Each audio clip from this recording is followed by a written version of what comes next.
se alegró y se gozó mi lengua, y aún mi carne descansará en esperanza, porque no dejarás mi alma en el Hades, ni permitirás que tu santo vea corrupción. Me hiciste conocer los caminos de la vida, me llenarás de gozo con tu presencia.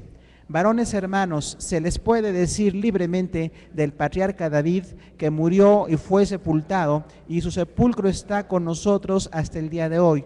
Pero siendo profeta y sabiendo que con juramento Dios le había jurado que de su descendencia en cuanto a la carne levantaría al Cristo para que se sentase en su trono, viéndolo antes habló de la resurrección de Cristo, que su alma no fue dejada en el Hades, ni su carne vio corrupción. A este Jesús resucitó Dios, de lo cual nosotros somos testigos. Así que exaltado por la diestra de Dios y habiendo recibido del Padre la promesa del Espíritu Santo, ha derramado esto que ustedes ven y oyen. Porque David no subió a los cielos, pero él mismo dice: dijo el Señor a mi Señor, siéntate a mi diestra, hasta que ponga a tus enemigos por estrado de tus pies. Sepa pues ciertísimamente toda la casa de Israel, que a este Jesús, a quien ustedes crucificaron, Dios le ha hecho Señor y Cristo. Al oír esto, se compungieron de corazón y dijeron a Pedro y a los otros apóstoles: varones hermanos, ¿qué haremos? Pedro les dijo: arrepiéntanse y bautícese cada uno de ustedes en el nombre de Jesucristo para perdón de los pecados, y recibirán el don del Espíritu Santo, porque para ustedes es la promesa, y para sus hijos, y para todos los que están lejos, para cuantos el Señor nuestro Dios llamare. Y con otras muchas palabras testificaba y les exhortaba diciendo: sean salvos de esta perversa generación. Así que los que recibieron su palabra fueron bautizados, y se añadieron aquel día como 3,000 personas, y perseveraban en la doctrina de los apóstoles, en la comunión unos con otros, en el partimiento del pan y en las oraciones. Gracias, hermanos. Siéntense, por favor. 29 versículos, casi sin error, ¿verdad? Casi. Pues este texto es muy importante porque explica lo que pasó después del día de Pentecostés. Ya se nos ha dicho que cuando el Señor Jesús se fue al cielo, su plan no era que la iglesia se quedara solamente en Jerusalén, sino que llegara el evangelio a todas las naciones. Dios tiene una visión del mundo entero, no de una raza o no de un país. Él quiere salvarlos a todos, pero su encomienda fue a su iglesia. Algo que es notorio aquí es que Jesús circunscribió su ministerio casi totalmente a los judíos. Hay solamente 2 casos de extranjeros que recibieron milagros o recibieron una bendición especial porque insistieron, pero que inicialmente Jesús vino a los judíos era para empezar la obra de pasar de Israel, que era una sola nación, a poner el fundamento de la iglesia que está en todas las naciones, donde ya no hay una sola nación superior o elegida o más especial, sino que Dios quiere llevar su palabra a todas las naciones sin distinción. Pero esa gran tarea, hermanos, se la encomendó a la iglesia. Jesús no fue fuera de su país nunca en su vida, aquí terrenal, no aceptó algún ministerio fuera de su país porque era el orden de que primero empezara en Jerusalén, pero sí habló a la iglesia claramente de que hay que ir hasta lo último de la tierra. Y entonces nosotros como cristianos el día de hoy, aunque hayan pasado 2000 años, aunque hoy la iglesia es un contexto muy distinto al de Jerusalén hace 2000 años, tenemos la misma encomienda, que llevemos la palabra de Dios a toda criatura para que todos conozcan la salvación del Señor. Eso es muy importante que nosotros lo entendamos y como hemos insistido y va a ser muy claro en este libro de los Hechos, es el modelo de la iglesia. Así es como debe ser una iglesia. Estas son sus prerrogativas, es su estrategia, son sus metas, los errores, las cosas que hay que corregir, es lo mismo que debe de ser, como sucedió con los judíos, hoy día en cualquier parte del mundo, con algunas pequeñas cuestiones de cambio por la cultura de cada nación, pero la iglesia es la misma. La iglesia, aunque se llame metodista, bautista, presbiteriana, pentecostal, carismática o el grupo que usted quiera, si están basados en el evangelio, son parte de la iglesia del Señor. Y tenemos la tarea de llevar la palabra a todo el mundo. Entonces tenemos un gran trabajo que hacer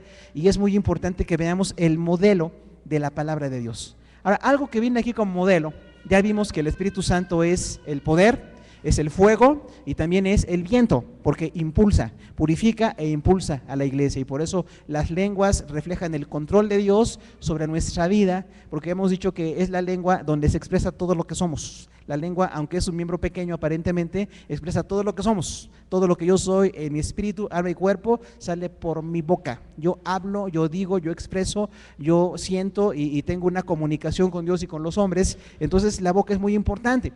Pero en este modelo de iglesia se ve que algo que siempre se hace es la predicación. Se hace una predicación de la palabra de Dios. Y este contexto donde se ve la primera predicación de la iglesia le tocó a Pedro, el apóstol. Por eso Jesús le dijo: a ti daré las llaves, no porque iba a ser el único, sino el primero que iba a predicar el evangelio para que muchos se convirtieran, y predicó un mensaje que parece que es largo, ¿no? Es un mensaje largo, 29 versículos registrados, pero ya expuestos o hablados en su momento pudo ser un mensaje muy largo. Y aparte dice aquí que con otras muchas palabras les explicaba y les exhortaba. De ahí que bueno, cuando algunas personas predicamos más de una hora, algunos dicen que predicamos el evangelio eterno, ¿verdad? Entonces no siempre es tan corto, pero tampoco debe ser tan largo como para que sea eterno. Pero Pedro predicó desde el Antiguo Testamento hasta Jesucristo, y vamos a ver en él 4 temas. Esta predicación tiene 4 temas, y vamos a ver cómo es que él los predicó. Y diríamos que hoy nosotros tenemos que predicar los mismos temas a la gente, porque la gente tiene las mismas necesidades. Hoy el hombre está muy sofisticado, muy tecnificado, pero es el mismo hombre como Dios nos creó hace miles de años, nada más que ahora la gente tiene tecnología y tiene otras culturas, pero el hombre y la mujer tenemos las mismas necesidades desde que Dios nos creó. Entonces no es un mensaje anticuado, es un mensaje que se va adaptando porque es la palabra de Dios. La palabra de Dios no envejece. Aunque algunos pretenden que es un libro viejo y que no es operante hoy, es porque no han conocido lo que es la palabra, pero la palabra de Dios es eterna, se nos fue dada de manera escrita para que la conozcamos, pero se aplica a la gente de todas las razas, de todas las culturas y de todos los tiempos. Decimos que es un mensaje multicultural y multitemporal. La palabra de Dios es para todos los tiempos, y hasta que nos vayamos al cielo con el Señor, esta palabra va a estar aquí vigente y va a estar para que prediquemos el evangelio. Y aún en la eternidad seguramente veremos todas las bases de la palabra ya cumplidas en el reino de Dios. Entonces, el primer tema del apóstol Pedro es una explicación. Pedro da una explicación en Hechos 2, del 14 al 21. Decimos que cuando se predica, hay muchas palabras que definen la predicación. Quizás más de 20 o 25 palabras podrían definir. Los hermanos que están en homilética ya las vieron. Hay muchas palabras que pueden más o menos describir lo que es una predicación. Pero un punto de la predicación es la explicación. La gente necesita que le aclaremos qué es lo que está pasando. Y ya decíamos que de 15 países diferentes o 15 regiones diferentes, del oriente, del centro y del occidente de Jerusalén y al sur de Jerusalén, estaban allí, y en sus idiomas se habló en lenguas. Es el primer milagro y es irrepetible, porque después las lenguas que se hablan no es en el idioma especial de alguien o para que lo entiendan, sino que las lenguas quedaron como una señal del poder de Dios, pero no hay una traducción o no hay alguien que esté entendiendo el mensaje. Los dones del Espíritu Santo operan un poquito de manera diferente. Pero aquí estas personas que estaban tan confundidos al ver que 120 personas hablaban en lenguas, en idiomas que ellos conocían, los extranjeros, esto les causó mucho ruido, no podían entender qué pasaba.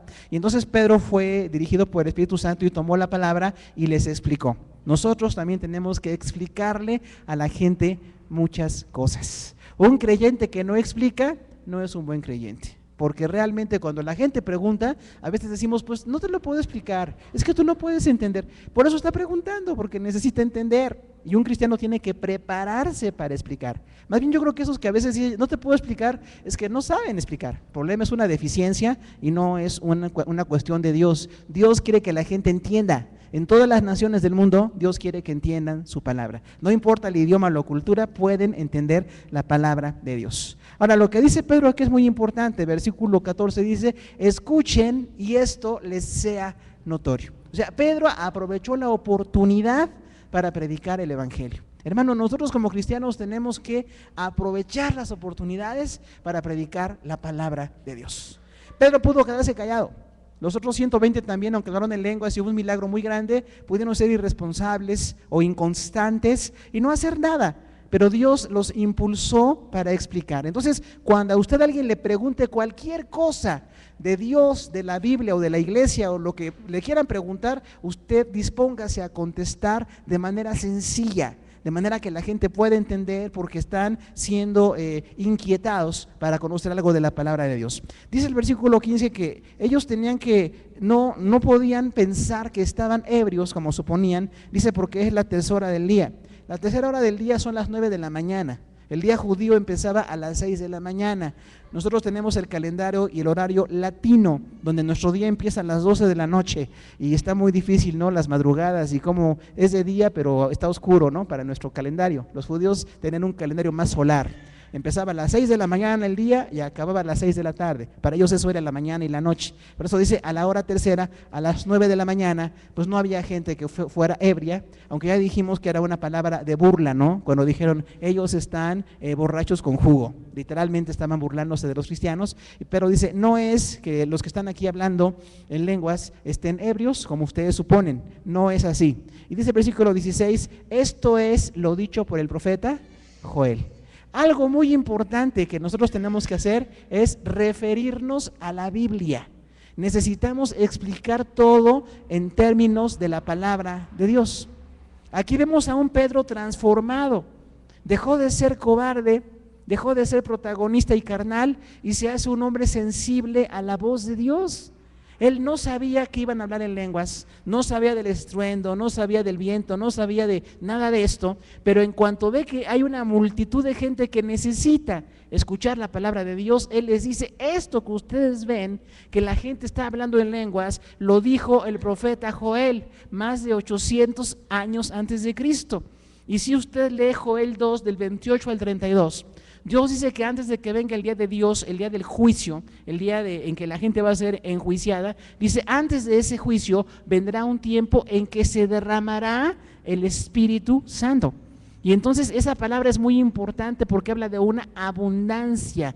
El Espíritu Santo no es un goteo, es un derramamiento. Entonces no es que de vez en cuando Él lo hace, siempre quiere derramarse. Quienes a veces detenemos la obra de Dios somos nosotros, pero Él siempre quiere derramar su poder, lenguas, bendiciones, todo lo que Él quiere darle a la gente para que ellos sean bendecidos. Y ahí dice Joel varios detalles muy interesantes y Pedro los describe punto por punto. O sea que Pedro se convirtió en el primer gran predicador del Evangelio. Ordenado, completo, conciso, refiriéndose a la palabra del Señor, era un buen predicador. Y en esta referencia, él dice, Joel 2:28 dice, en los postreros días, dice Dios, derramaré de mi espíritu sobre toda carne. Esto es muy interesante, porque Pedro sintió que eran los postreros días y han pasado 2000 años y Dios sigue dando la oportunidad para que la gente nazca, crezca y conozca la palabra de Dios. Entonces, hermano, ¿estamos en los postreros tiempos? Definitivamente que sí. No sentimos ya que pueda durar mucho la humanidad, pero Dios sabe si aún va a permitir que mucho tiempo la gente pueda tener la oportunidad de escuchar el Evangelio. Y Pedro dice con esa claridad, en este tiempo postrero se ha derramado el Espíritu Santo sobre toda carne. ¿Sobre quiénes quiere derramarse el Señor? Pues sobre todos. La palabra griega sarx es carne, que también significa tendencia a lo carnal o significa lo que es de carne. Nosotros somos de carne porque somos personas. Entonces aquí está usando una forma muy poética de hablar, pero dice, Dios quiere derramarse sobre toda persona. El Espíritu Santo puede derramarse sobre niños, sobre jóvenes, sobre adultos, sobre ancianos. Él puede hacer su obra en todos, porque en la iglesia no hay nadie que esté en segundo lugar o que no sea importante que esté. Dios quiere derramarse en todos nosotros. Y algo muy importante que dice aquí, sobre los hijos de ustedes profetizarán y sus jóvenes verán visiones. Esto es muy importante, hermano, porque quiere decir que la gente desde muy corta edad puede ser un siervo de Dios. Esto tiene que contradecir el enfoque religioso del mundo, donde piensan que la religión es para los ancianos. Usted lo va a escuchar muy frecuentemente que digan, mira, los niños y los jóvenes hay que dejarlos vivir, que ellos hagan lo que quieran, que experimenten por ensayo y error, que les vaya como les vaya, ya cuando estén muy grandes, que vayan a la iglesia. Imagínese usted nada más qué enfoque. O sea, ya la gente llegaría a la iglesia a punto de morir casi, ¿no? Entonces no es así. Dice aquí, los hijos de ustedes va a haber un derramamiento del Espíritu Santo. ¿Qué pueden hacer los jóvenes? Profetizar. Cuando una persona es llena del Espíritu Santo, uno de los frutos y uno de los dones que pueden venir es la profecía. Y la gente empieza a hablar en lenguas y se requiere una interpretación de ese mensaje, pero puede darse a cualquier persona. Hay quienes piensan que solamente son personas elegidas, o hay quienes incluso han llegado a pensar que es algo arreglado, que alguien hable en lenguas, que alguien interprete esto. No es así, pero no debe ser una persona o dos o tres, sino toda la iglesia llena del Espíritu Santo. Imagínense un culto de jóvenes donde estén profetizando. ¿Sería una bendición o no? ¿Verdad que sí? En vez de que estén ahí viendo sus cositas que ven con los dedos, que estén profetizando, llenos del Espíritu, y alguien habla en lenguas, otro interpreta, y hay otro mensaje de Dios, están orando unos por otros. Jóvenes, eso es lo que Dios quiere por ustedes. Una vida menos de esto es una vida miserable, porque Dios quiere que desde la juventud ustedes sean llenos del poder de Dios. Y no hay vida más feliz que una vida por llena del Espíritu Santo. Todos los demás gozos y placeres y cosas que tenemos aquí en la tierra tienen un valor y pueden ser bonitos o a veces son destructivos, pero este gozo es un gozo del Señor. Dios quiere que los jóvenes sean llenos y profeticen. Dice, y sus jóvenes también verán visiones. Las visiones, por supuesto, es recibir un mensaje de Dios cuando estamos despiertos, pero como si fuera un sueño, ¿no? Hay gente que ve como algo que pasa en su mente, se imaginan algo. Eso es una visión de Dios. Y las visiones se tienen que revisar y se pueden compartir en la iglesia, porque esto nos estimula, ¿no? Cuando alguien dice, hermano, yo tuve una visión, Dios me mostró esto, caray, pues lo vemos, ¿no? No siempre las visiones son perfectas, eso lo tenemos que aclarar, porque si alguien tiene una visión, no es doctrina, no es que la persona es infalible, y a veces quienes reciben visiones no dan completo el mensaje. Las personas que reciben dones a veces es incompleto lo que tienen, pero sí es una cuestión que nos puede edificar cuando alguien tiene una visión. Hace algunos años una hermana decía que en un lugar donde se predicaba la palabra, dice, yo estaba viendo al predicador así que estábamos escuchando la predicación, y de repente atrás donde estaba ese púlpito yo veía como una cascada, así literalmente. Dice, ¿es que se durmió? ¿O que no durmió bien anoche? ¿O que no? ¿Fue una visión? Y ella decía, yo veía así que fluía mucha agua atrás del púlpito. ¿Esa visión qué significará, hermano? Pues la abundancia de Dios, ¿verdad? Que Dios derrama su espíritu. En Ezequiel dice que hay un río de agua. O sea, hay cosas espirituales que son muy hermosas y hay que compartirlas. Sin que sean doctrina, sin que sean infalibles, nos pueden edificar. No sé a cuánto nos han dado a la gente una visión personal. Dicen, Dios me hizo mostrar algo de ti. Dios me mostró que está en tu vida. Yo sentí que tú tienes un problema, que tú has estado en una necesidad y Dios te bendice. Dios me puso a orar por ti. Hermano, eso es algo muy emocionante. Y dice uno, bueno, puede ser palabra de conocimiento, puede ser algunos de los dones del Espíritu Santo, pero es muy importante que los jóvenes tengan visiones. En vez de que tengan televisiones, mejor que tengan visiones, ¿no? Y dice, y sus ancianos soñarán sueños. O sea, también cuando alguien está dormido puede recibir un mensaje de Dios. Es una palabra de conocimiento cuando la gente está dormida, ¿no? Ahora, eso hay que revisarlo, porque hay mucha gente que tiene sueños muy raros, ¿no? Y no falta quien llega a una iglesia, bueno, cada semana tienen sueños.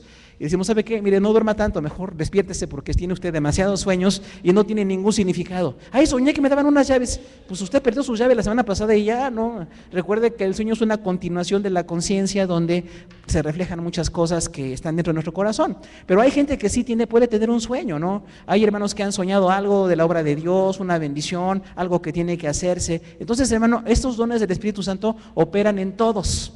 Pueden ser visiones, pueden ser profecías, pueden ser sueños. Y dice el versículo 18 algo muy importante: sobre mis siervos y sobre mis siervas, sobre aquellos días, derramaré mi espíritu y profetizarán. ¿De qué habla este tiempo?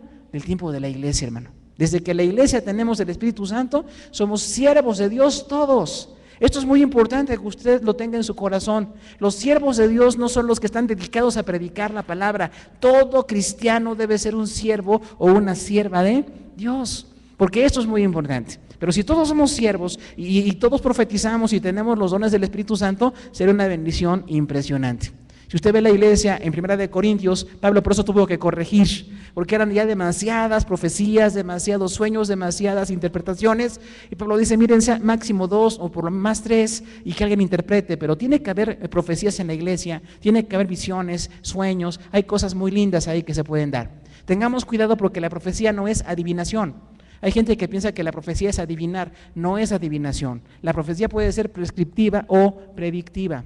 Prescriptiva quiere decir que nos corrige las conductas. Predictiva es que puede ver algo del futuro, pero es muy escaso, puede ser un detalle muy corto. Generalmente no es algo en que la gente pueda adivinar muchas cosas, porque eso es lo mundano. En el mundo se da la adivinación, y te vas a casar con un hombre alto y vas a vivir en Acapulco y quién sabe qué, y muchos detalles, ¿no? Y ahí van y le pagan a cualquier persona de esas que están cobrando carísimo esas brujerías para que la gente tenga una emoción. No es ese tipo de profecía, esa es falsa. En la iglesia la profecía es un poquito diferente. Si usted quiere tener más detalles, 1 Corintios 12 y 1 Corintios 14. Viene muy explicado allí esto del fruto del Espíritu y los dones del Espíritu y cómo operan. Pero Dios quiere derramar su Espíritu para que profeticemos. Dice el versículo 19, daré prodigios en el cielo y en la tierra, sangre, fuego y vapor de humo. Aquí lo que se da es un empalme profético, o sea, se habla de dos temas diferentes. El tema de la llenura del Espíritu Santo es bendición, visiones, profecías, todo lo que nos va a edificar espiritualmente. Pero dice, va a pasar después para que venga el día del Señor. Y el día del Señor es el día del juicio. Entonces ahí hay dos temas muy diferentes. Uno es los dones del Espíritu Santo en la iglesia y otro es el día del juicio.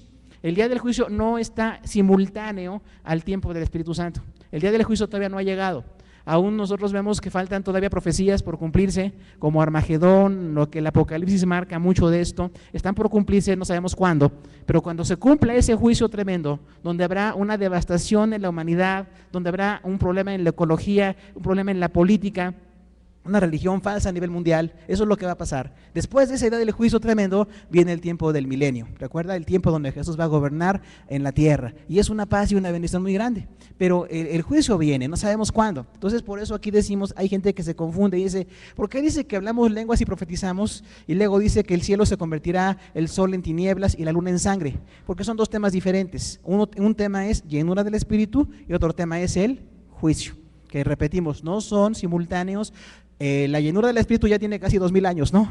Desde que la iglesia está en la tierra, la verdadera iglesia de Dios, ha habido lenguas, visiones, profecías. Y el día del juicio no sabemos cuándo venga, pero es inminente. Por eso Pedro dijo, estamos en los últimos tiempos. Y a veces cuando uno ve lo que está pasando decimos, yo creo que son los últimos tiempos, cada vez estamos peor, la gente está más depravada cada vez las cosas se complican más, pero solamente Dios sabe las cosas, porque recuerde que nadie puede dar fechas de cuándo va a venir el juicio o cuándo empezará el milenio. Entonces va a venir inminentemente, pero no sabemos la fecha. El versículo 20 también dice algo importante, ¿no? El sol se convertirá en tiniebla, luna en sangre, antes de que venga el día del Señor grande y manifiesto. O sea, para que la gente conozca el tiempo del Señor en que Él va a reinar, antes de que Jesús reine, vienen años de gran tribulación. Ese es el día del Señor. Entonces son dos temas que están viéndose ahí de manera parecida en cuanto a tiempos, pero no, realmente están en distancia en el plan profético de Dios. Ahora, ¿esto qué nos quiere decir a nosotros, hermano? Nosotros tenemos que ser llenos del Espíritu Santo. Cuando alguien no es lleno, tiene que pedirle a Dios ser lleno del Espíritu Santo. No siempre es en un culto, o un hermano o una hermana muy carismático, que sí los hay, algunos muy genuinos, otros no, pero no es que yo tenga que ir a un lugar a que hablen lenguas o oren por mí, o que yo me sienta muy emocionado, no, mi vida cotidianamente tengo que buscar la llenura del Señor. Así como yo cada día busco llenarme intelectualmente, llenarme económicamente en mi trabajo, en mis proyectos, en todo lo que hago, todos los días tengo que buscar de Dios para que Él llene mi vida.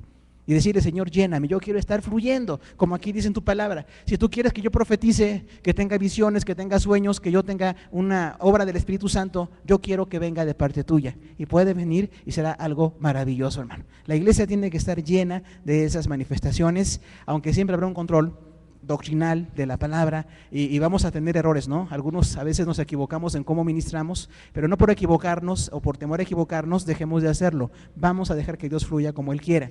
Otra cosa muy importante es presentar defensa de la palabra de Dios, que la gente sepa de qué se trata. Si dicen que las lenguas, las visiones, las profecías, el día del Señor, usted se lo puede explicar en detalle. Por eso usted durante su semana que no está en el templo, a la hora que usted puede, después de sus trabajos que cada quien tiene que desarrollar, tenemos que dar tiempo para explicarle a la gente. Porque a veces la gente pregunta y no le explicamos. Entonces tenemos que explicarle a la medida en que ellos puedan entender, pero también nosotros tenemos que estudiar más. Por eso en la iglesia es muy importante que acudamos, que nos preparemos para que podamos explicar las cosas del Señor. Y dice también que hay un cumplimiento, ¿no? El cumplimiento es para todos. Hermano, el plan de Dios es que desde cuando alguien es niño tenga la llenura del Espíritu Santo. Sea bendecido, los niños que tienen ese corazón tan abierto a muchas cosas, sean llenos de Dios, que se llenen menos de Pokémon y se llenen más del Espíritu Santo, ¿verdad? Porque los niños se llenan de muchas cosas y los dejamos llenarse de muchas cosas, pero ellos también tienen que ser llenos de Dios. Los jóvenes que tienen tantas necesidades intelectuales, académicas, personales, o los adolescentes también, necesitan llenarse de Dios para que funcione la situación. Y podríamos ir a un culto de niños donde hablen en lenguas, donde sean bautizados, donde haya milagros, hermano, se puede. Y por supuesto un culto de jóvenes, ¿qué tal, no? Que estén ahí llenos del Espíritu Santo, orando, buscando de Dios, pero hay que darnos el trabajo de buscar las cosas de Dios. Y no digamos adultos o ancianos, todos podemos ser llenos del Espíritu Santo, ¿no? Recordando que el central entre nosotros es el Espíritu Santo. Para que la gente cuando venga el día del Señor sepan que se les predicó la palabra de Dios. Hoy más que nunca hay muchos medios para que la gente escuche la palabra de Dios. Use sus medios que ahora usan masivos para que la gente escuche. Enviarles mensajes, algún tipo de medio para que escuchen la palabra, lee tal parte, Dios dice tal cosa, ve a la iglesia, ve a tal lugar, ve tal libro, hay cosas que la gente necesita recibir. Entonces es muy importante una iglesia llena.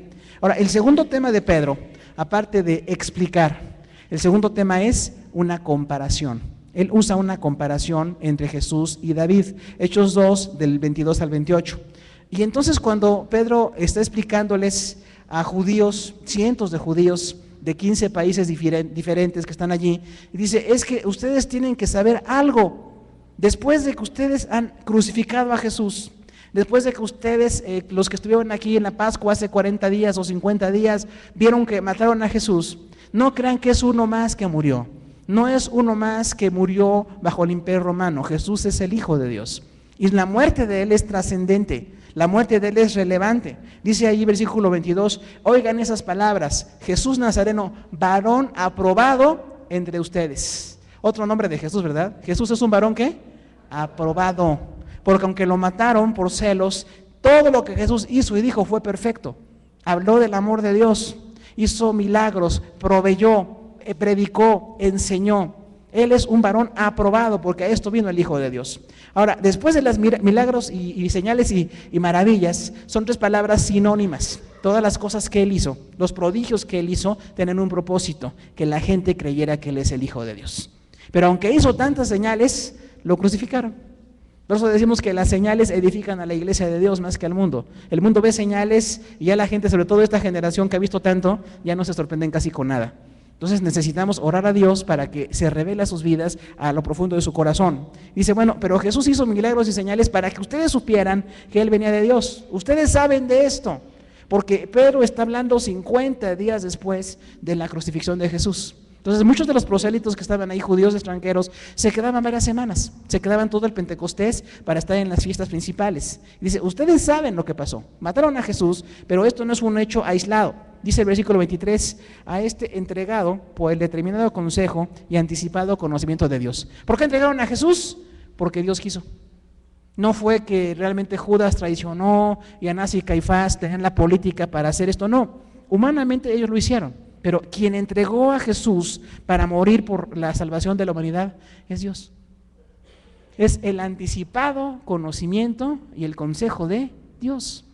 Jesús, por supuesto, que sufrió antes de ir a la cruz. Usted recuerda que dijo, si fuera posible, pasa de mí esta copa, porque la cruz a nadie nos gusta, hermano. La cruz es un gran reto, pero cada cristiano necesita enfrentar una crucifixión personal.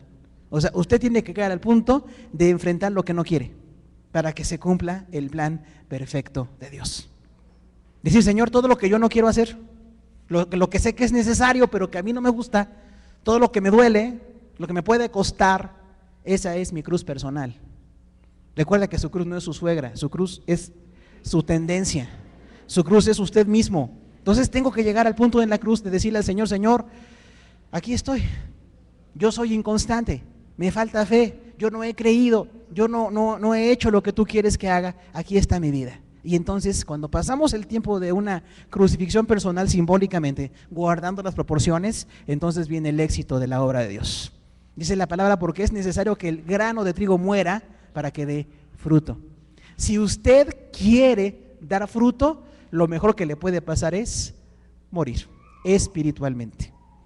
Hay por ahí un muy buen predicador, usted lo puede buscar en internet, Héctor Leites, un uruguayo. Busque buenos predicadores porque hay muchas cosas por ahí. Y él dice Héctor Leites, no lentes, Leites con I latina, Leites. Le dijeron al doctor Leites, es un expositor en griego, maestro muy experto allá en Uruguay, y le dijo a un hermano, hermano, ¿qué es lo mejor que me puede pasar? Ahora los que dicen la doctrina de la prosperidad es que me haga rico, que haga un pacto para que Dios me dé, lo cual es una herejía terrible, que me saque la lotería, que mi negocio prospere.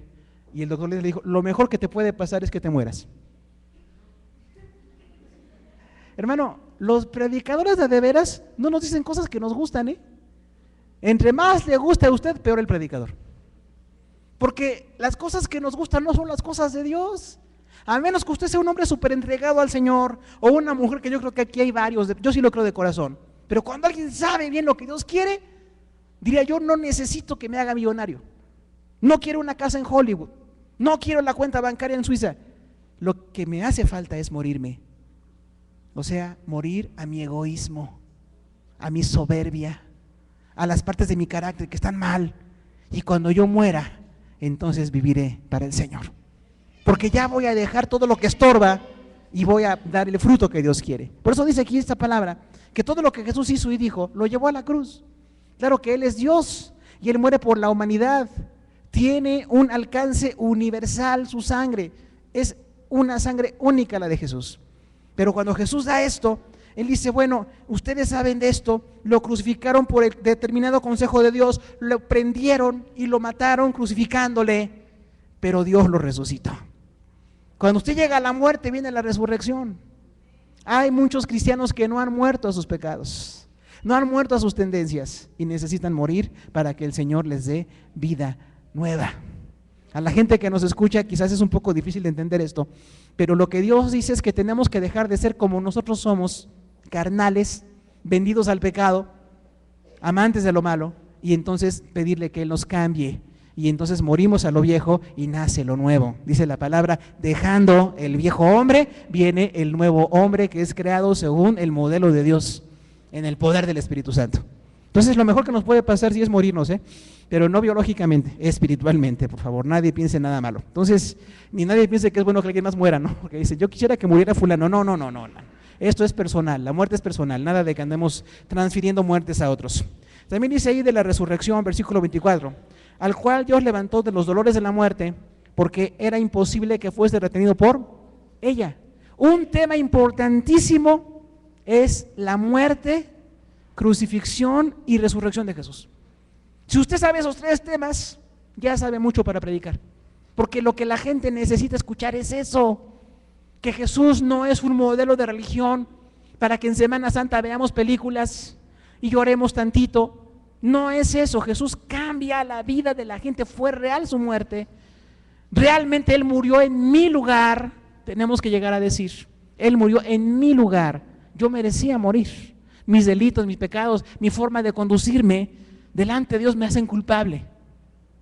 Yo tengo que notar esto porque el mundo está muy de acuerdo con el pecado, tanto que no le llama pecado, dicen que es modernidad, que son opciones, alternativas, inteligencia. Hermano, es pecado y es muerte, aunque hoy se use tecnología para el pecado. Es el mismo pecado que nos lleva a la muerte. Yo necesito que Jesús en la cruz haya muerto en mi lugar. Si usted ya es cristiano, tiene que saber que Jesús murió en su lugar. Sus pecados fueron totalmente lavados, recuerde eso, Jesús lavó totalmente nuestros pecados. Derramó hasta la última gota de su sangre para lavarnos de nuestros pecados.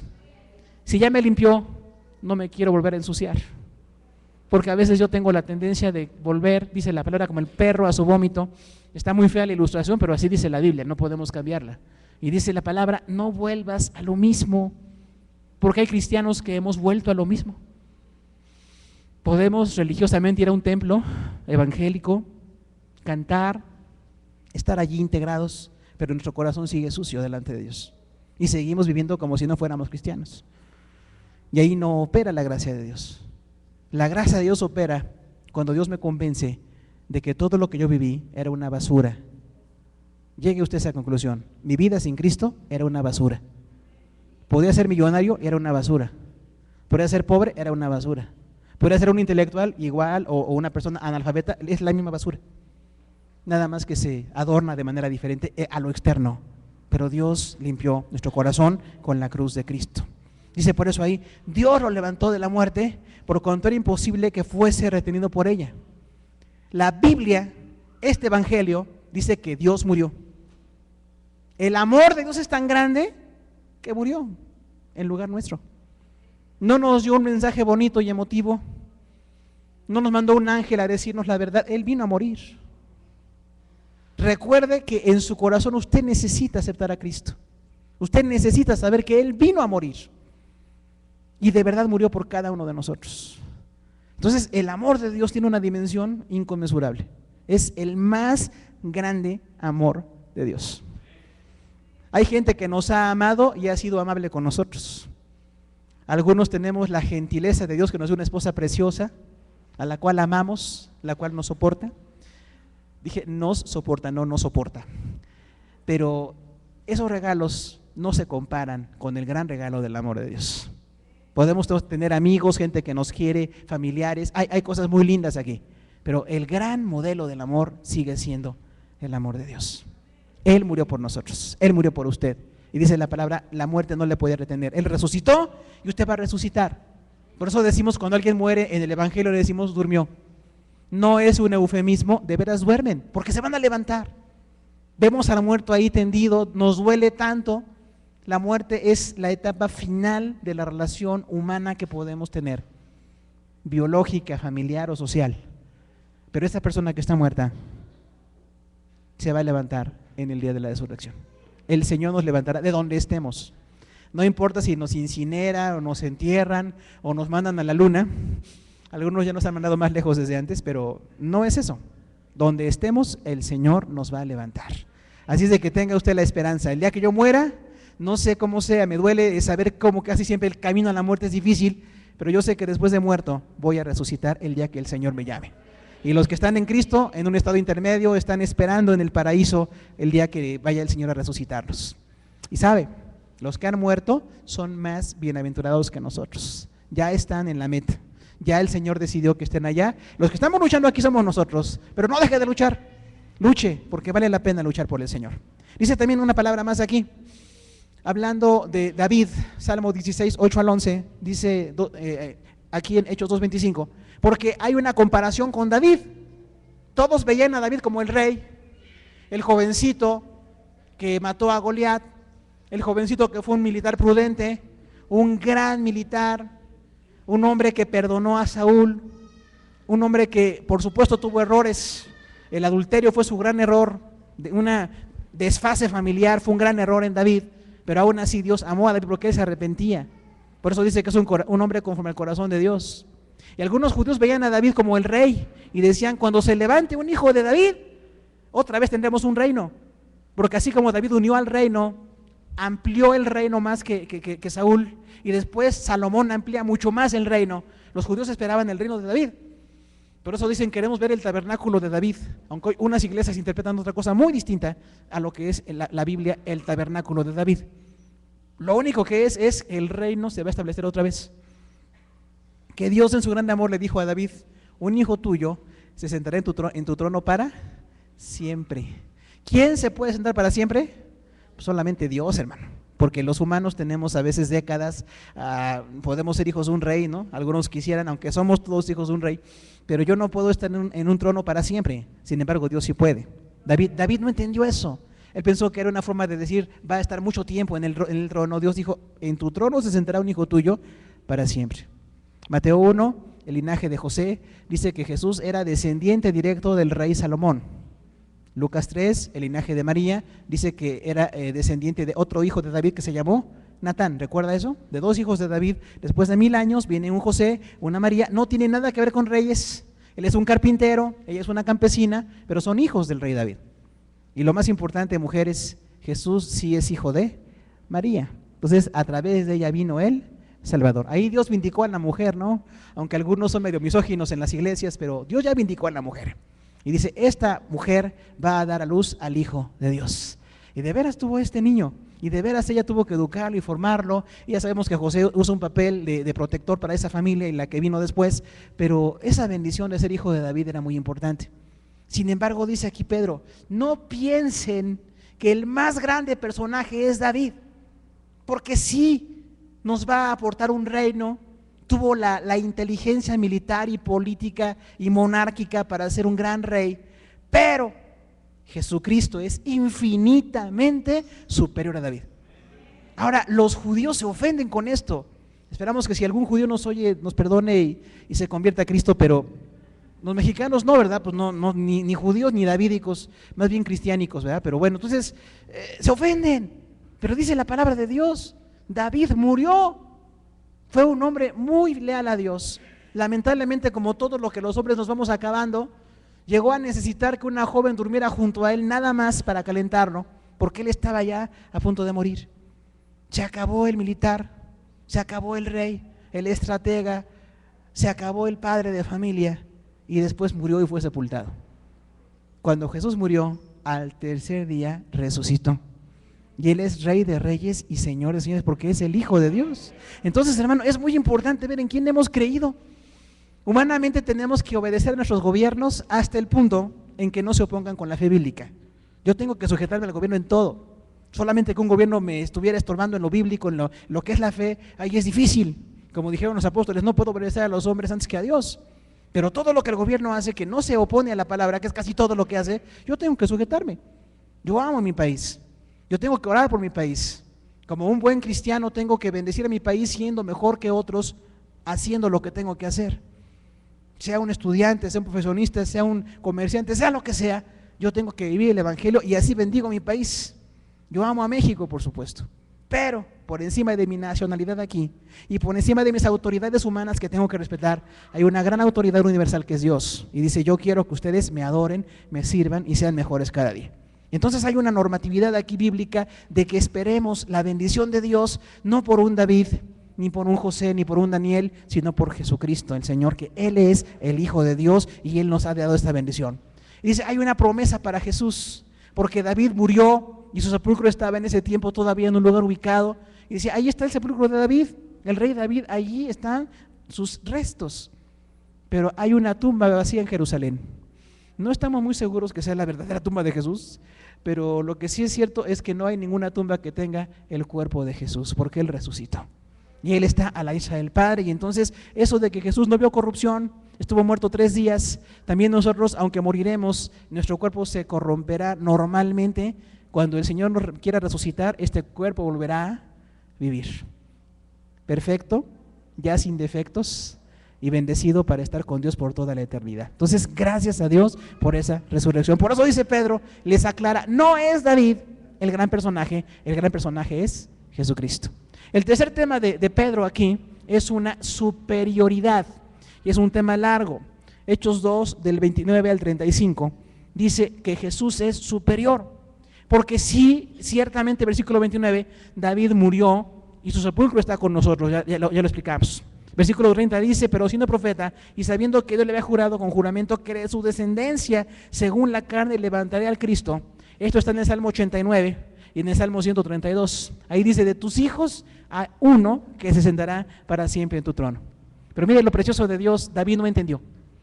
David, que era un profeta, un hombre de Dios, un poeta de Dios, en las cosas muy buenas de David como hombre, él no alcanzó a entender la magnitud de la encarnación del Hijo de Dios. No alcanzó a entender que de una hija biológica de él, después de 1000 años, de María, de veras nació Jesús. Y entonces, hermano, cuán maravillosas son las promesas de Dios. El cristiano tiene que vivir en las promesas de Dios o en las promesas de alguien más.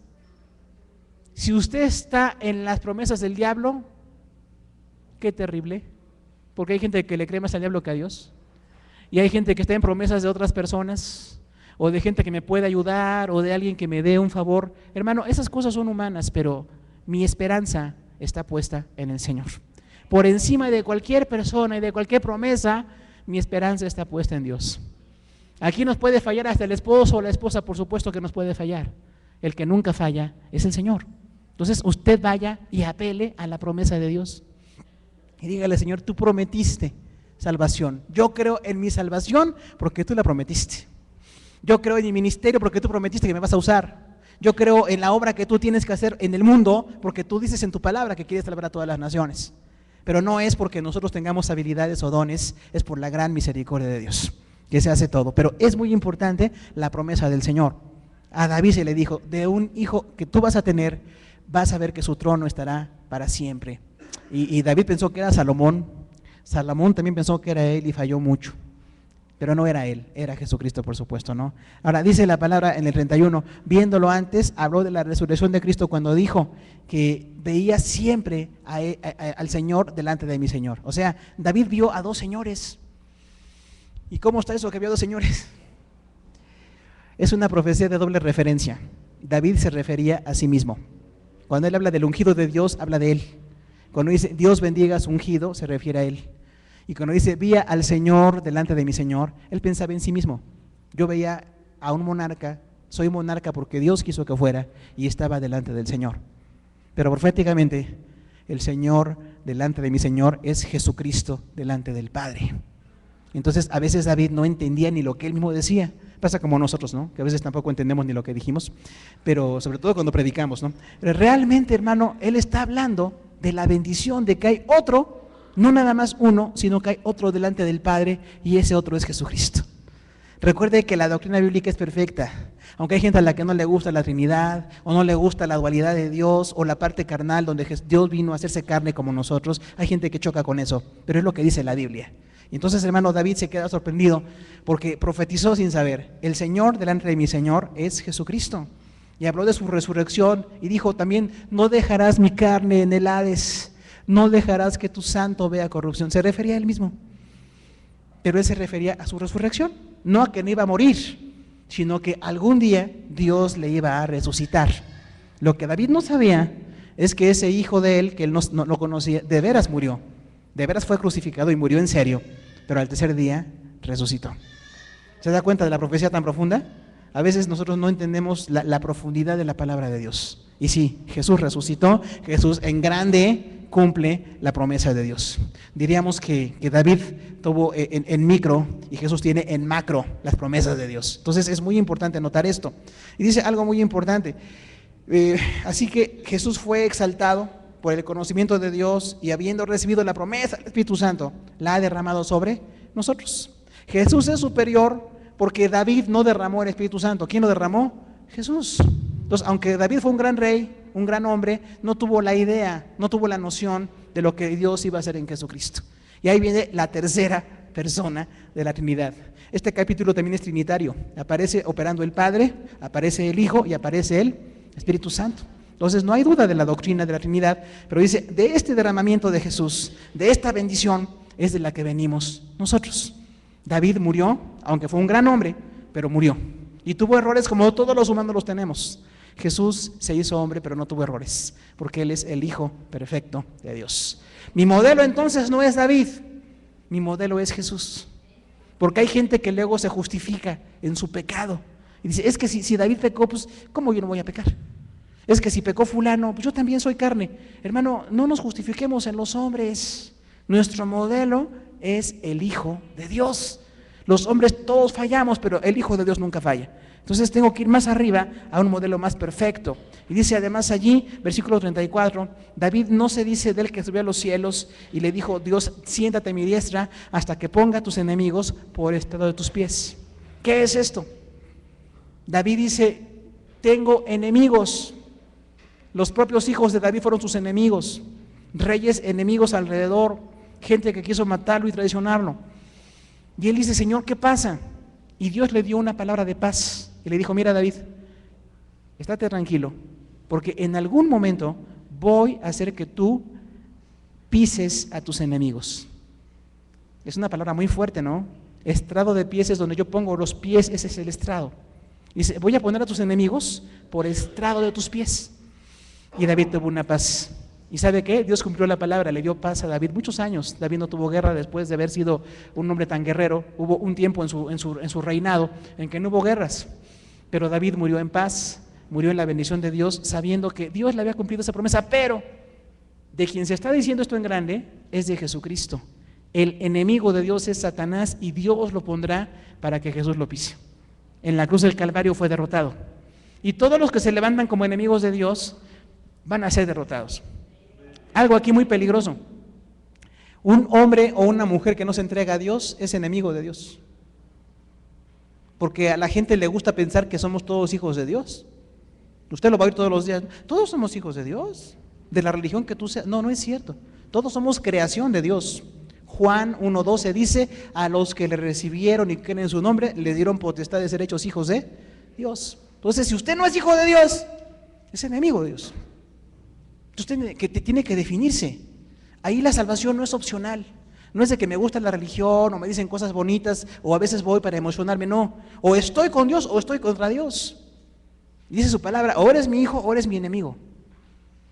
Es mejor, por supuesto, ser su hijo, pero lo da gratuito con la sangre de Jesús, con la bendición de Jesús. Pórtese como un hijo de Dios. Usted es un hijo de Dios, una hija de Dios. Tiene que ser diferente. Eso es muy importante. El cuarto tema de Pedro no es muy agradable, se llama confrontación. Confrontación. Hechos 2, del 26 al 42. ¿Qué pasa ahí? Dice el versículo 36, sepa pues toda la casa de Israel, que a este Jesús a quien crucificaron, Dios le ha hecho Señor y Cristo. ¿Es peligroso ser enemigo de Dios o no, hermano? Sí.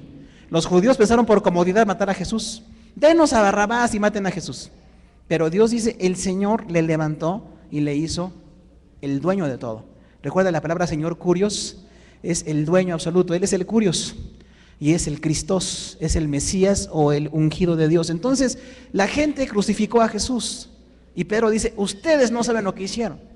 Porque este que ustedes crucificaron no es un buen profeta, no es un buen hombre de Dios nada más, es el Hijo de Dios. Y le han hecho Señor y Cristo. ¿Qué tenemos que hacer?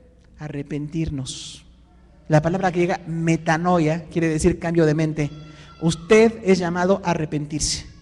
No es llamado a juzgar la religión cristiana o a la iglesia cristiana porque somos imperfectos. Usted es llamado o a arrepentirse o a seguir en su pecado. Y arrepentimiento es que me duela haberle fallado a Dios, porque todos fallamos, todos cometimos pecados, muchos pecados que nos hacían enemigos de Dios.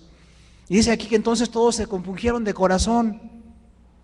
Estos judíos elitistas, visitantes de Jerusalén, ajenos al verdadero pacto con Dios, cuando las lenguas los llevaron a entender que estaba pasando algo allí, y cuando este primer valiente predicador les dice, ustedes crucificaron a aquel que Dios hizo Señor y Cristo, dicen, ¿qué hacemos, varones? ¿Qué hacemos? Lo único que uno puede hacer es arrepentirse. Pero dijo con toda claridad, arrepiéntanse y bautícense. A toda la gente que escucha el evangelio en el mundo, Dios le llama al arrepentimiento. Mi pecado me separa de Dios. No importa que yo me sienta elegante y bonito, mi pecado me separa de Dios. Necesito a un Salvador. Y todo lo que he hecho que la Biblia me dice que es pecado, tengo que dejarlo. Yo no puedo dejarlo, pero Dios me da el poder para dejarlo. Y dice aquí la palabra, arrepiéntanse y bautícense. El bautismo es una ceremonia preciosa donde la gente que se meta, ya sabemos, al agua, representa que ya tiene un pacto con Dios, ya se arrepintió, ya fue lavado con la sangre de Cristo, pero quiere testificarle al mundo. Y algo muy importante, hermano, del arrepentimiento es que yo estoy muerto al mundo. Tenemos que aprender a morir al mundo. Porque cuando yo tengo mi carne muy despierta, me gusta mucho el mundo. Me gustan las cosas que ahí se dicen, las cosas que se hacen, las cosas que se ven, las cosas que la gente se intoxica con ellas. Pero la palabra de Dios dice, esto es muerte para tu alma. Tú necesitas vivir de manera diferente. Algún pastor explicaba esto y decía, si tenemos aquí a un cuerpo muerto y le presentamos cualquier tentación, ¿cuál es el efecto sobre ese cuerpo? Pues ninguna, está muerto, ¿no? De hecho ya no está ahí ni su alma, nada más está el estuche. Y si le decimos cosas, le ofendemos y lo que le hagamos, no estamos haciendo nada a esa persona, ya no está allí. Ese es el estado espiritual del creyente. Estoy muerto al pecado. Si me sigue llamando la atención, tengo que orar más. en vez de irme a meter donde no debo meterme. Debo ayunar, debo buscar de Dios, debo de meterme más con las cosas de Dios, hasta que llegue el punto en que voy superando esas tentaciones. Pero es un proceso que nunca se acaba, ¿eh?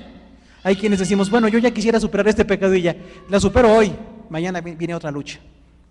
Y pasado mañana vendrá otra lucha. Entonces yo necesito cada día luchar para vencer el pecado. Recuerda que el pecado nos puede matar. El pecado es seductor, es muy atractivo, pero es mortal. No puedo jugar con el pecado. Hay gente que dice, voy a dar unos años en el mundo y luego regreso a la iglesia. No, hermano, pues ¿cómo sabe? Si el pecado se lo va a acabar allá en el mundo. Por eso dice la palabra que Jesús realmente nos llama al arrepentimiento. Ahora, estamos arrepentidos, dejamos el pecado, el oropel del mundo, pero hay un sustituto, y el sustituto es la llenura con el Espíritu Santo. Por eso dice aquí, ya ustedes están muertos al mundo, ya no andes en tu fiesta en la que andas en el mundo si de veras eres cristiano, pero tienes que ser lleno de la promesa de Dios. No estamos aburridos, ni vacíos. Cada día hablar en lenguas, profetizar, que vengan los dones, los ministerios, todo lo que Dios tiene es algo tan maravilloso que no vamos a estar aspirando al mundo a menos que nos apartemos de la mano de Dios. Dice, porque para ustedes es la promesa, ustedes tienen que hablar en lenguas, ustedes tienen que profetizar, ustedes tienen que tener visiones y sueños, tienen que edificar a la iglesia. Y ya ahora nos gozamos en cosas diferentes a aquellas en las que nos gozábamos antes. Y como dicen muchos pastores, gócese con emoción en las cosas de Dios. Porque algunos en las cosas del mundo éramos muy emotivos. Y ahora en las cosas de Dios nos aburrimos mucho. Ay, vamos a orar, ay, qué aburrido. Ay, vamos a hacer esto, ay, no, hágalo con emoción y compasión. Porque esa es la llenura del Señor. Para ustedes es la promesa. Y dice que pero les exhortaba y les hablaba y les decía y les explicaba para que entendieran las cosas de Dios. Ahora, ¿el resultado cuál es? Punto final, versículo 42. Perseveraban en la doctrina de los apóstoles, en la comunión unos con otros, en el partimiento del pan y en las oraciones. O sea que alguien arrepentido tiene un compromiso. Dios trabaja en mí y yo tengo que trabajar junto con Dios. Porque a veces yo quiero que Dios haga todo. Yo soy muy pasivo en las cosas de Dios. Me arrepiento, me doy cuenta que mi forma de vivir no era la forma en que Dios quiere que viva, pero ahora soy lleno de Dios. Para mí es la promesa, tengo lenguas, visiones y todo esto, pero además yo tengo que estar edificándome en la iglesia. ¿En qué tengo que perseverar? Perseverar es insistir, persistir, hacer un trabajo fuerte para lograr un objetivo. Eso es ser persistente. Hay quienes son persistentes para cosas malas, hermano. En lo malo hemos sido muy persistentes y en lo bueno a veces no. Entonces Dios quiere que seamos persistentes. ¿En qué voy a perseverar? Bueno, pues dice aquí, en la doctrina de los apóstoles. No dice en experiencias místicas, nueva era, carismáticas. No, dice en la palabra. Para que usted persevere tiene que ser con base en la palabra de Dios. Voy a ir a la enseñanza, quítese la mentira de su cabeza de que usted ya sabe todo. Hay algunos que dicen, ya me lo sé todo, son los más ignorantes. Porque los que de veras saben, saben que no saben. Entonces es muy importante que yo vaya y persevere en la doctrina de los apóstoles. Otra cosa en la que tengo que perseverar es en la comunión. Koinonía quiere decir compartir con los demás. ¿Cuántos dejan de ir a su iglesia local, hermano? Y van allá de vez en cuando. Lo decimos con amor, pero no es para que usted vaya de vez en cuando. Tiene que persistir en la comunión. Es que pago pecero, es que me queda lejos, es que está... Hermano, hay 1000 pretextos. Yo tengo que perseverar en la comunión con mis hermanos. ¿Usted ama este día o no ama el día del Señor? Qué maravilloso ver a mis hermanos. Qué maravilloso ir a ver, orar, enterarme de las necesidades, enterarme de los testimonios. Eso es la comunión. Tengo que persistir en esas cosas. Algunos no persisten en esto, hay que persistir en eso. Dice, el partimiento del pan es la comunión que tenemos, por supuesto, ¿no? Identificarnos. Aquí incluso de veras comemos en serio. Cada domingo tenemos un ágape, ¿no? Pero comer con los demás es una gran comunión. Es una plática, es una bendición muy grande, ¿no? ¿Y en qué tengo que persistir también? En las oraciones. Si yo no persisto en la oración, me voy a decaer espiritualmente.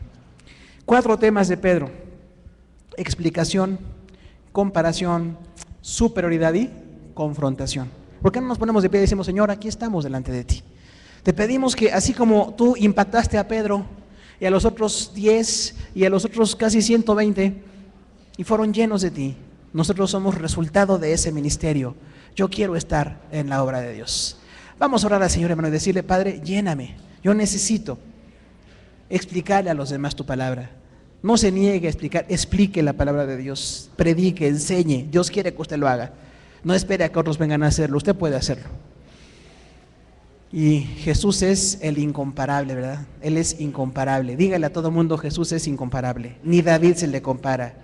Él es superior y hay que confrontar a la gente para que se arrepientan. Vamos a orar así en esta tarde. Señor, te damos gracias en este momento por tu palabra, por este precioso libro de los Hechos, Señor, que es una riqueza inagotable de conocimiento, de doctrina, de estrategias de la iglesia, Señor.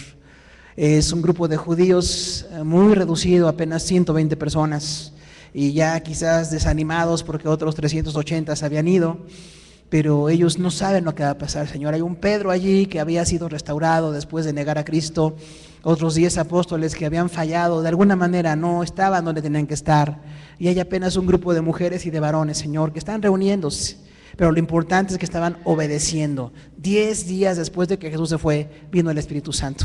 Pero esta venida del Espíritu impulsó a la iglesia, purificó a la iglesia, Señor. Así te pedimos hoy que nos bendigas. Espíritu Santo, tú eres el maestro de la iglesia, tú eres el impulsor de la vida y del ministerio, el revelador de la palabra. Tú eres aquel que nos va a guiar como iglesia donde tengamos que llegar, Señor. No es la habilidad de hombres, es tu habilidad la que dirige a la iglesia. Nosotros nos ponemos en tus manos y te pedimos tu bendición y te pedimos que desde nuestros niños, como tu palabra dice, Señor, sean llenos del Espíritu Santo, aún los pequeñitos, Padre, que en vez de ser una generación áspera, reseca espiritualmente, nuestros niños sean llenos del poder de Dios, nuestros jóvenes, Señor, que profeticen, que tengan visiones, que tengan sueños, Señor, porque para los jóvenes hay grandes bendiciones. El cristianismo es activo, no es pasivo. Que ellos oren, persistan y estén en tu palabra, Señor. Y también, Padre, los que somos adultos hoy, seamos llenos del Espíritu Santo para predicar, para proclamar, para insistir, para argumentar, para que el mundo conozca de Dios, Señor. Que vayamos y tengamos tu bendición en todo. Y Padre Celestial, también que aún nuestros ancianos, tu palabra dice, tendrán sueños, es decir, ellos, aunque quizás ya no puedan correr o estar en tantas actividades, pero también están llenos del Espíritu Santo. Hay un fluir del Espíritu Santo que les dará sueños para que compartan, para que edifiquen, para que exhorten, Señor. Estas visiones, profecías, sueños y visiones son manifestaciones del Espíritu para que edifiquemos a los demás, Señor. Ayúdanos a ver también tu superioridad, Señor Jesús, porque no nos enviaste a salvarnos a un ángel, no enviaste a un gran hombre a salvarnos, tú veniste a morir por nosotros. Tu palabra dice que Dios murió por nosotros, Jesús murió por nosotros y has muerto para darnos salvación y vida eterna, Señor. Que no dejemos de dar fruto, que fluya el fruto en nosotros, Señor. Así como aquellos apóstoles, a veces estamos un poco desconcertados o no sabemos muchas doctrinas o muchas cosas, Señor, pero tú tienes un gran propósito. De aquellos primeros 120 ha habido millones de cristianos en el mundo durante 2000 años. Nosotros mismos somos resultado indirecto, histórico de aquellos creyentes de hace 2000 años. Señor, te pedimos tu bendición y tu gracia para que conozcamos tu superioridad y que también seamos confrontados con nuestra tibieza, con nuestro pecado, con nuestra inconstancia, Señor, o como Pedro dijo, ustedes van a ser confrontados porque mataron a Jesús. Y Señor, nosotros también hoy tenemos que confrontar al mundo para que conozcan la salvación. Hay necesidad de confrontar con el pecado y con las cosas que están mal para que la gente crea, Señor. Tenemos esta palabra de parte tuya, 4 grandes temas del apóstol Pedro en el primer discurso, Señor. Ayúdanos a entenderlo, a repasarlo, a revisar y a vivir. Si alguien nos visita por primera vez, que sepan que el amor de Dios es para él, le quieres perdonar, le quieres bendecir, y los que ya somos cristianos, Señor, que nos equipes para seguir viviendo el precioso evangelio, porque es tu plan para nosotros. Te damos las gracias en el nombre de Jesús. Amén. Siéntese, hermano, por favor, siéntese. Vamos a continuar ya en esta tarde con el orden de la